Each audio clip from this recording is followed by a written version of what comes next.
So this was the construction of an astable multivibrator using an op-amp. But it's not necessary that you have to do it using an op-amp. You can also build an astable multivibrator using other components. Now, since we have studied transistors, bipolar junction transistors, let's see how we can make an astable multivibrator with that. So astable multivibrator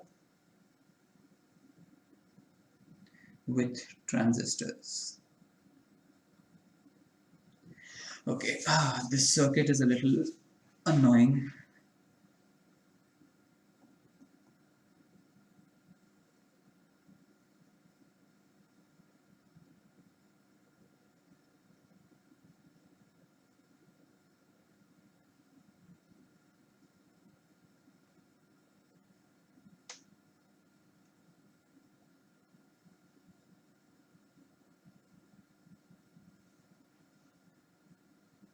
It requires two transistors.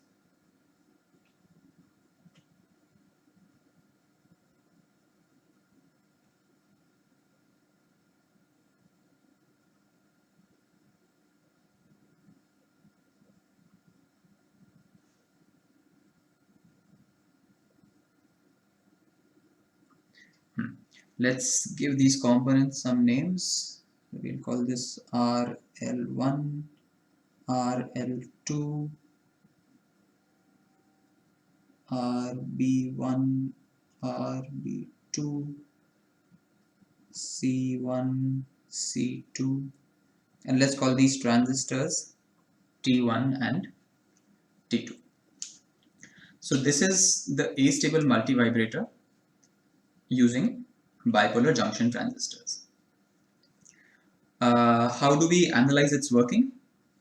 So first, let's say step 1. So the way this works is that each of these transistors will turn on and off one at a time. So step 1, suppose let's say T1 is off and T2 is on. Now what do we mean when we say T2 is on? Let's give some names to these points. So A, B, C, D. Now when T2 is on, it means that as we have seen before, when we were discussing transistors working as a switch, a transistor works as an inverting switch. So if the transistor is on, means you have base current coming in, then the voltage at the collector is 0, and if the transistor is off, then the voltage at the collector is high. So since T2 is on, Vd is going to be 0.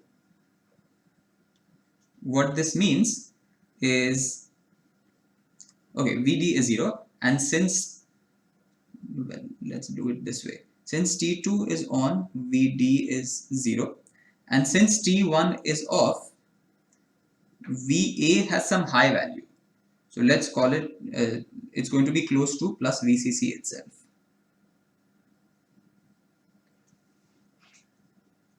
Now, we know that this is your VBE, which is around 0.7 volts. So the voltage at the point B, the red colored B that we have marked, that is 0.7 volts. So if you look at the capacitor C1, on the A side of it, there is a very high voltage. On the B side of it, there is a relatively small voltage. So this capacitor is starting to charge up like this, with positive charges on the left side of it. Meanwhile, what is happening to capacitor 2?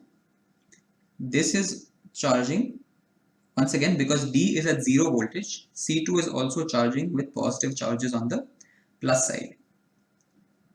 Now, as C2 starts to charge, at some point C2 will reach 0.7 volts. So C2 charges up, reaches 0.7 volts. Now the moment C2 has reached 0.7 volts, because point C is connected to the base, now there is sufficient base voltage to turn on transistor T1. So now T1 has enough base voltage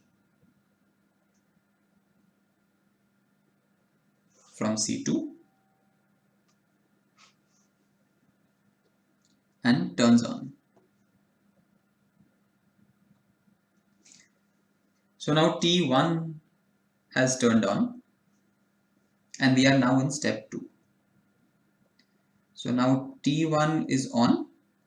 When T1 is on, your capacitor C1 discharges through it. So C1 discharges,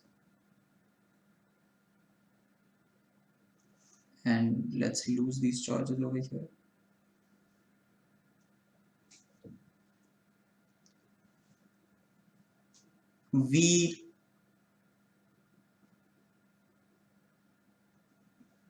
So now your VA has gone to 0 and VB is also going towards 0, and as a consequence of that your T2 turns off.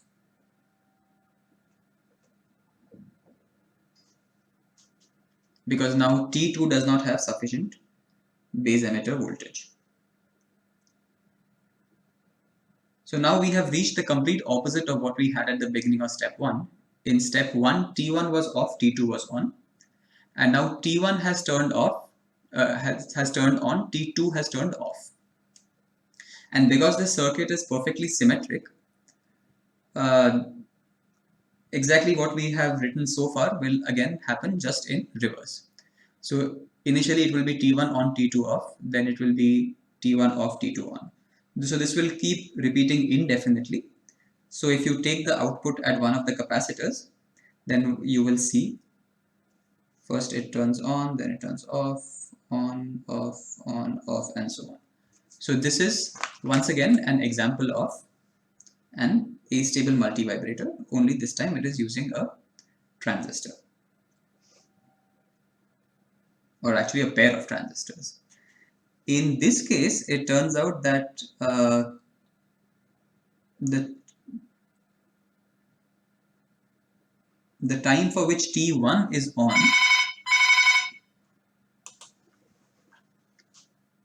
so the time T1 for which your transistor 1 is on is given by C1RB1 log 2, and similarly T2 is given by C2RB2 log 2.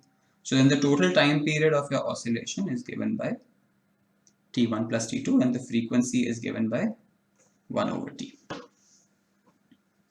So this is your transistorized astable multivibrator. Now, so we have seen astable multivibrators,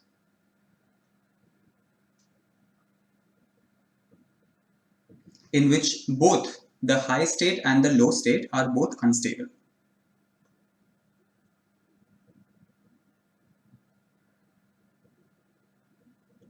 So switching happens automatically.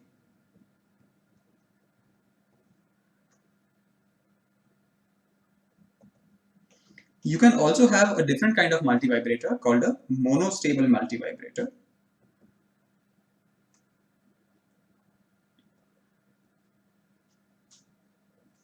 In a monostable multivibrator, one of the states is unstable, but the other state is stable. What does this mean? Suppose This is your output. Let's say the high state is unstable. So initially, let's say you're in the high state, it is unstable, so it will switch to the low state. Now the problem with the low state is that the low state is stable. So if you don't do anything, it will stay in the low state forever. Now we don't want that. We wanted to switch at some point. So we have to give an external input, some sort of signal, and that signal will push the circuit again to the up state. So this going up has to be done manually. Manually as in through some input. Now it's in the up state. Up state is again unstable, so it will again come down. Again, in principle, this can go on indefinitely unless you give it some input. So this is again done manually and so on. So one of the switches will happen automatically. One of the switches will have to be done externally. This is called a monostable multivibrator. And then the third kind of multivibrator is called a bistable multivibrator. You may have guessed where this is going. So this is the kind of circuit where both high and low, both states are stable. So if you don't do anything, if it is in the up state, it will remain in the up state forever. Or if it's in the down state, it will remain in the down state forever. So each time that you wanted to switch, that switching has to be done manually.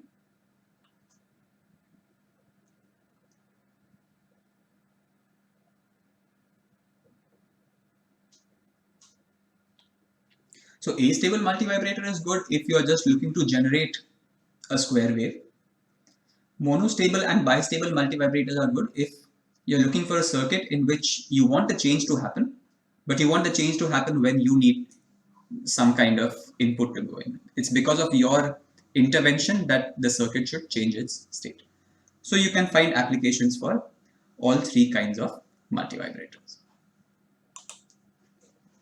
So the last circuit in this module on op-amps, the last circuit involving op-amps is again one more kind of oscillator, and this is called the Wien bridge oscillator.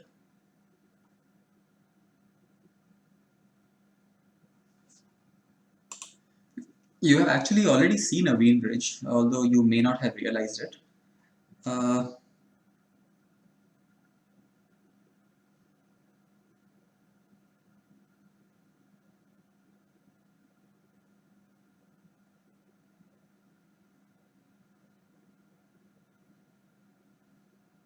This kind of bridge circuit is called a Wien bridge, and you have seen this in your homework assignment. Let's get these names correct. R2, this is R4. And what we're going to do is we're going to hook this circuit up to an op-amp, and we will call that a Wien bridge oscillator. So I'm going to ground this. This goes to the inverting, non-inverting comes here, and this is part of your feedback.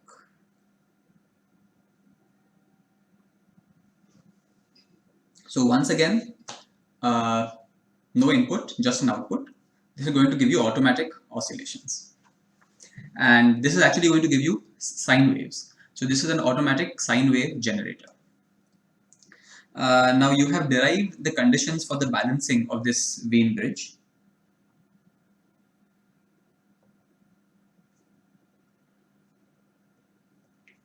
And there were two conditions over there. The first condition is C3 over C1 plus R1 over R3 is R2 over R4. This is one condition. The second condition is on the frequency of the oscillations. The frequency is given by 1 over 2 pi square root R1 C1 R3 C3. So these are the two conditions that you derived for the Wien bridge. The Wien bridge, yeah. What we can do is we can redraw this circuit a little bit in a form that we are more used to. This looks unnecessarily complicated as far as analyzing the op-amp part of the circuit is concerned. Let's simplify it a little bit.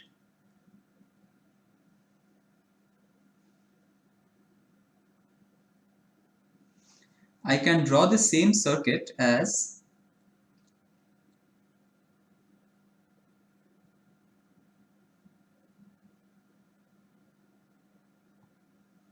see, from the inverting terminal over here,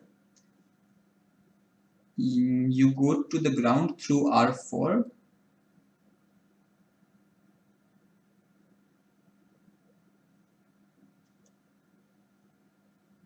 but also before that you go to through R2 to be out.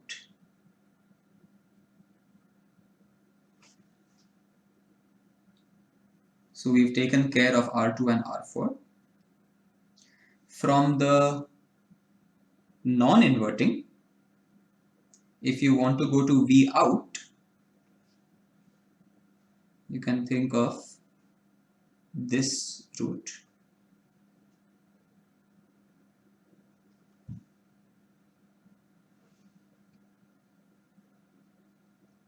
So from here you have R1, C1.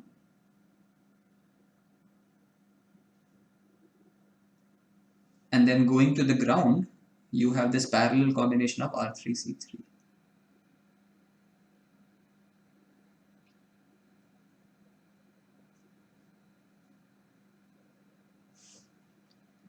You will find that you also expect, so you expect R3, C3 and R4 to both be at the ground, that is fine. But you also expect at this terminal R2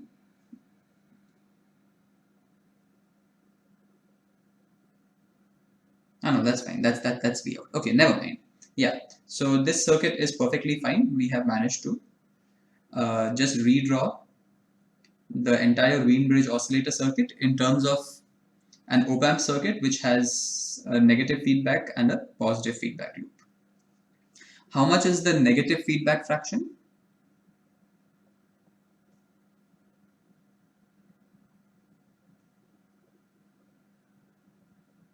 Let's call it B minus.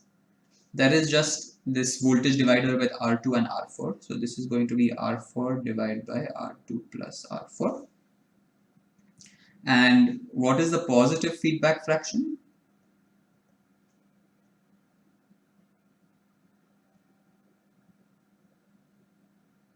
Let's call it B plus. So that is just, so once again, from here, this is also a voltage divider circuit with this entire thing as one resistance or impedance and this entire thing as one resistance or impedance.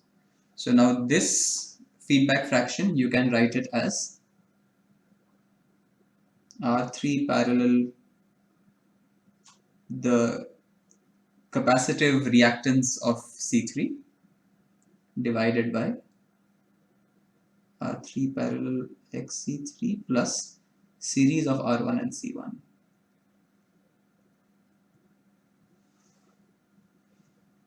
So this is also a voltage divider, just with these slightly more complicated impedances.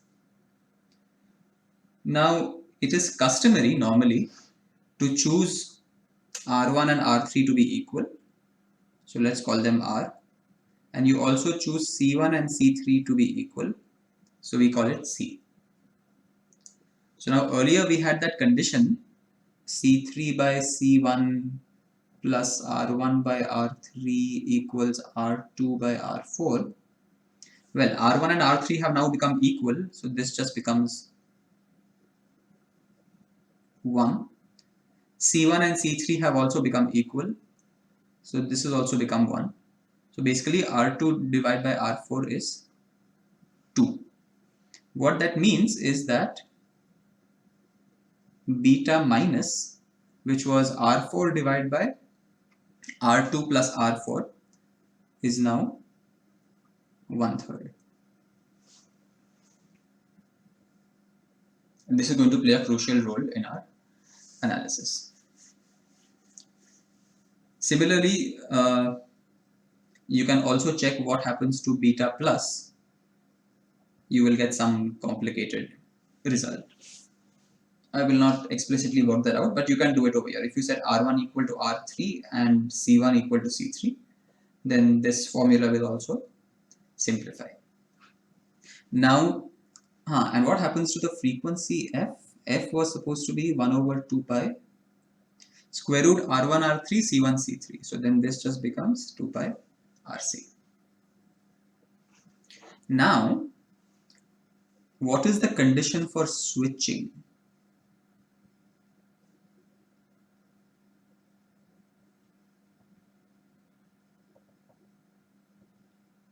That will happen when your B plus becomes equal to B minus, because that is when the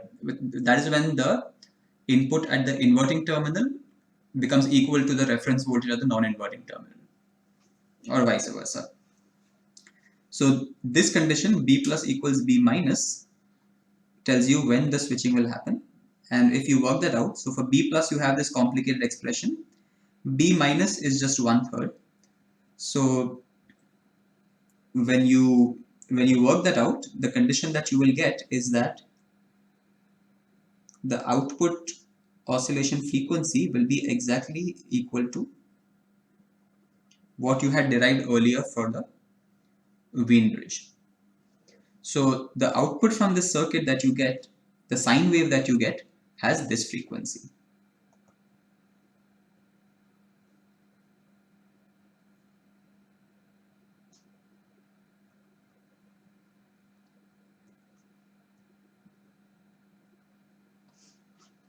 So that is the output of your Wien bridge oscillator. You haven't, I don't know if you have studied Fourier series expansion yet, but why this is a sine wave will probably become clearer once you do it. So towards the end of the course, maybe by then you will have discussed Fourier analysis, Fourier series expansion in your mathematical methods course. If that is the case, then at that point we will discuss why exactly this is a sine wave with one fixed frequency and not a square wave as we saw in the other circuits. So what we have seen, so in today's lectures, what we saw was, starting from no input, you can generate square waves, you can generate sine waves. And then of course, once you have a wave, you can do all kinds of things with it. You can convert square to triangular, sine to square, sine to triangular, etc. All kinds of such conversions are possible in addition to generating these waves. So this concludes our discussion about op-amps for this course.